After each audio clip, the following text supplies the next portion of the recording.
போகர் 7000 முதற்காண்டம். போகர் ரிஷி 7,00,000 கிரந்தங்கள் மற்றும் சீன தேச பயணம்.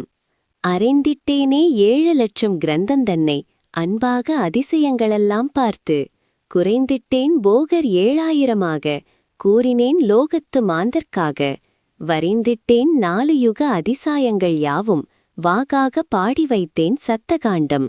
உறைந்திட்டேன் சீன தேசம் யானம் சென்று பாடினேன் போகர் ரிஷி புகழுவேனே. இந்த வீடியோவில் பாடலிலோ அல்லது பொருளிலோ தவறுகள் இருக்கலாம், மன்னியுங்கள். எங்கள் நோக்கம் அரிய தகவல்களை எளிய முறையில் பொதுநலனுக்காக பதிவிடுகின்றோம்.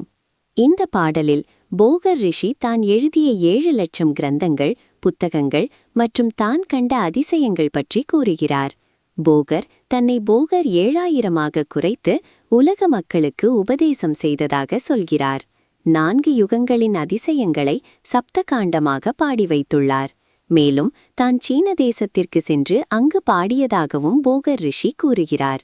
இந்த சித்தரின் வாழ்க்கை பயணத்தை பற்றி மேலும் தெரிந்து கொள்ள நமது சேனலை சப்ஸ்கிரைப் செய்து லைக் பண்ணுங்கள். இந்த பாடலின் நோக்கம் போகர் ரிஷியின் வாழ்க்கை மற்றும் அவர் உலக மக்களுக்கு அளித்த ஞானத்தை எடுத்துரைப்பதே இந்த பாடலின் நோக்கம். நன்றி. ஓம் வய நமசே. வாழ்க வளமுடன்.